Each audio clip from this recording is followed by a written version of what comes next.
नमस्कार दोस्तों, जय हिंद, वंदे मातरम। स्वागत है आपका अपने न्यूज चैनल बीएमएम न्यूज में। देश दुनिया की तमाम बड़ी खबरों के साथ आइए जानते हैं इस वक्त की महत्वपूर्ण और ताजा सुर्खियां। फिर एक एक खबरें जानेंगे विस्तार से। तो बढ़ते हैं सुर्खियों की ओर। इसी बीच बड़ी खबर निकलकर आज पहले ईरान को धमकी, बड़ी बड़ी बातें और फिर अचानक एक तरफा सीज फायर। जाने ट्रंप की मजबूरी है या स्ट्रेटजी। अमेरिका के राष्ट्रपति डोनाल्ड ट्रंप ने पहले ईरान को शांति वार्ता में शामिल नहीं होने, उसके पावर प्लांट और ब्रिज उड़ाने और पहले कभी नहीं देखा गया हमला करने की धमकियां दी और कई बड़ी बड़ी बातें की, लेकिन फिर अचानक एक तरफा सीज फायर का ऐलान कर दिया। ट्रंप ने इसके लिए फिर पाकिस्तान के प्रधानमंत्री शहबाज शरीफ और फील्ड मार्शल आसिफ मुनीर के कंधे का सहारा लिया।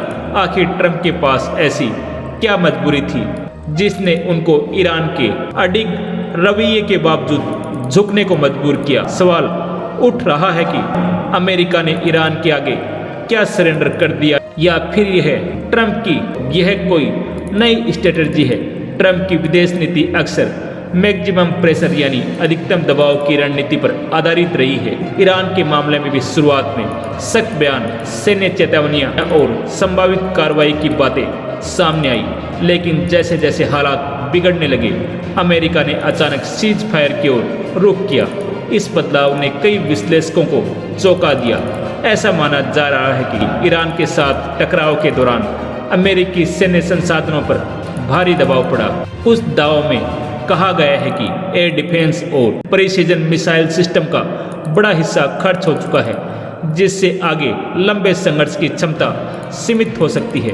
कई रिपोर्टों में कहा गया है कि अमेरिका ने ईरान के साथ सिर्फ 40 दिनों की जंग में अपना 50% तक मिसाइल और गोला बारूद का स्टॉक खो दिया है। इसके अलावा क्षेत्रीय तनाव बढ़ने पर वैश्विक तेल आपूर्ति और होर्मुज जलडमरू मध्य में संकट का खतरा भी सामने है।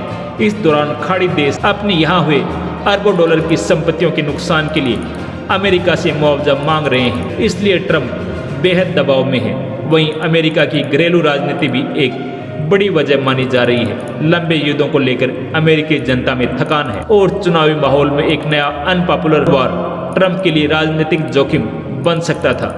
दूसरी तरफ इसे केवल मजबूरी नहीं माना जा सकता। यह कदम एक रणनीतिक डी एक्सीलेशन, तनाव कम करने की कोशिश भी हो सकती है। सीज फायर से अमेरिका को कूटनीतिक बातचीत का समय मिल जाता है, जबकि सैन्य दबाव भी बना रहता है। ये तरीका विरोधी को बातचीत की मेज पर लाने के लिए इस्तेमाल किया जाता है। ट्रंप का सोशल मीडिया पर आक्रामक बयान देना भी इस रणनीति का हिस्सा माना जा रहा है। चलिए बढ़ते हैं अगली बड़ी खबर की ओर। ऑटो डेबिट पर आरबीआई की सख्ती। अब बैंक नहीं काट पाएंगे मनमानी के पैसे। किस्त कटने से 24 घंटे पहले मिलेगा अलर्ट। अब आपके बैंक खाते से बिना जानकारी के पैसा कटने की चिंता काफी हद तक खत्म होने वाली है। भारतीय रिजर्व बैंक ने ई-मेडेट से जुड़े नए नियम लागू कर दिए हैं, जिसमें ऑटो डेबिट सिस्टम पहले से ज्यादा सुरक्षित और पारदर्शी हो गए हैं। इन नियमों का सीधा फायदा उन करोड़ों लोगों को मिलेगा जिनके खाते से हर महीने ईएमआई, सब्सक्रिप्शन या बिल अपने आप कटते हैं। नए नियमों के तहत अब किसी भी ऑटो पेमेंट को शुरू करने से पहले कस्टमर्स को एक बार रजिस्ट्रेशन करना होगा। इसके साथ ही एक्स्ट्रा ऑथेंटिकेशन भी जरूरी होगा।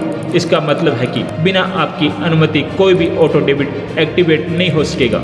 सबसे बड़ा बदलाव यह है कि अब हर ऑटो पेमेंट से पहले बैंक या कंपनी को कस्टमर को कम से कम 24 घंटे पहले सूचना देनी होगी। इस अलर्ट में कंपनी का नाम, भुगतान की राशि, तारीख और अन्य जरूरी जानकारी दी जाएगी। इससे अगर कोई गलती या अनचाहा ट्रांजैक्शन हो तो कस्टमर समय रहते उसे रोक सकता है। आरबीआई ने छोटे भुगतानों को आसान बनाने के लिए नई सीमा तय की है। अब 15,000 तक के ऑटो डेबिट पेमेंट के लिए हर बार ओटीपी डालने की आवश्यकता नहीं होगी। हालांकि बीमा प्रीमियम, म्यूचुअल फंड और क्रेडिट कार्ड बिल जैसे जरूरी भुगतानों के लिए सीमा बढ़ाकर 1 लाख रुपये कर दी गई है। इससे बड़े पेमेंट भी आसानी से हो सकेंगे। नए नियमों के अनुसार कस्टमर्स को यह अधिकार मिलेगा कि वह अपने ई-मेडेट को कभी भी बदल सके या पूरी तरह बंद कर सके। इससे यूजर्स को अपने पैसे का पूरा नियंत्रण मिलेगा और अनचाहे भुगतान से बचाव होगा। अगर आपका डेबिट या क्रेडिट कार्ड बदल जाता है तो अब आपको ऑटो पेमेंट दोबारा सेट करने की जरूरत नहीं होगी। पहले से जुड़े इमीडिएट अपने आप नए कार्ड से लिंक हो जाएंगे, जिससे EMI या बिल भुगतान बिना रुकावट चलते रहेंगे। ये नए नियम OTT सब्सक्रिप्शन, बीमा प्रीमियम, बिजली पानी के बिल, EMI और अन्य सभी ऑटो पेमेंट पर लागू होंगे जो कार्ड UPI या प्रीपेड माध्यम से किए जाते हैं। हालांकि फास्टैग और नेशनल कॉमन मोबिलिटी कार्ड के ऑटो रिचार्ज पर यह नियम लागू नहीं होगा। चलिए बढ़ते हैं अगली बड़ी खबर की ओर। अमेरिका के साथ भारत की बड़ी डील तय होने के करीब। वाशिंगटन में पॉजिटिव संकेत, पाकिस्तान में बड़ी बेचैनी। भारत और अमेरिका के बीच बहुप्रतीक्षित व्यापार समझौता अब अंतिम दौर में पहुंच गया है।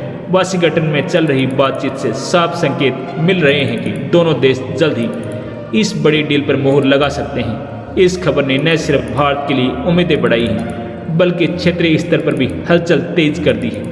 खासकर पाकिस्तान में सूत्रों के मुताबिक भारत और अमेरिका के बीच ज़्यादातर मुद्दों पर सहमति बन चुकी है और अब केवल कुछ अहम बिंदुओं पर बातचीत बाकी है। दोनों देशों के लिए वरिष्ठ अधिकारी इस समय वाशिंगटन में मौजूद हैं और अटके हुए मसलों को सुलझाने में जुटे हुए हैं। भारतीय टीम का नेतृत्व वाणिज्य विभाग के अतिरिक्त सचिव कर रहे हैं, जबकि अमेरिकी पक्ष से जुड़े ट्रेड प्रतिनिधि कार्यालय के अधिकारी बातचीत कर रहे हैं। इस समझौते का मुख्य उद्देश्य दोनों देशों के बीच व्यापार को बढ़ाना और टैरिफ से जुड़ी बाधाओं को कम करना है। भारत खासतौर पर अमेरिका के बाजार में बेहतर पहुंच हासिल करना चाहता है ताकि निर्यात को बढ़ावा मिल सके।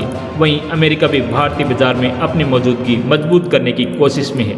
हाल ही के महीनों में अमेरिका की व्यापार नीतियों में बदलाव जैसे 10% अस्थायी टैरिफ ने बातचीत को नया मोड़ दिया।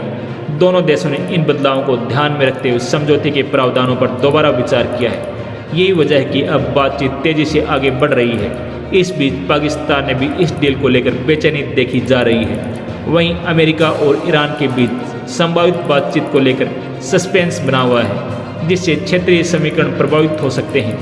ऐसे में भारत अमेरिका डील का महत्व और बढ़ गया। चलिए बढ़ते हैं अगली बड़ी खबर की ओर। देश के कई राज्यों में भीषण गर्मी अपना प्रकोप दिखाना शुरू कर दिया है।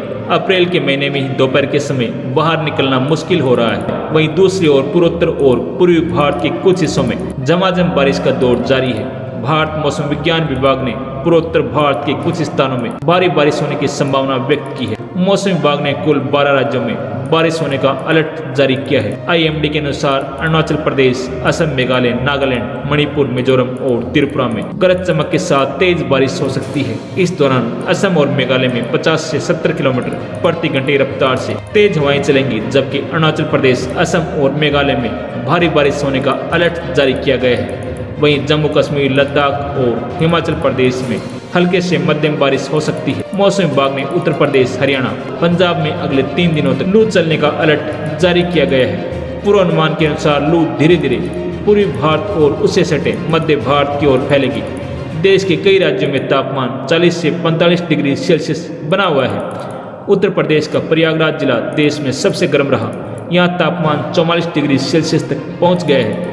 हालांकि IMD ने पश्चिमी हिमालय क्षेत्र में एक नया पश्चिमी विक्षोभ के आने की संभावना व्यक्त की है। मौसम विभाग ने अंदेशा जताया है कि हरियाणा, चंडीगढ़, दिल्ली और पंजाब के कुछ इलाकों में लू चलने की प्रबल संभावना है।